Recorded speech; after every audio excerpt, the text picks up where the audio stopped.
Oh, g'day guys, how's it going? Me again. Well, this bloody COVID-19 thing, I thought I've got to come up with new ways to entertain myself. Over the last couple of years, I've had a tree here that's died, don't know why. So I thought it was a good day to give it a mulch. Using my old Masport here, 4-in-1 Genius, about 17 years old. Does a great job. Alright guys, remember when you're doing mulching, safety first. Not one, but 2 pairs of gloves. So you've got 2 pairs of gloves. Knee pads, if you want to break those twigs. Apron, steel cat gumboots. Alright guys, I'll show you how. Give it a whirl and we'll see what happens.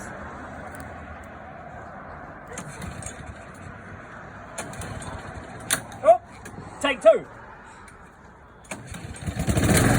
Alright guys, and ear muffs. And a face mask for dust. Alright, here we go. Does a great job.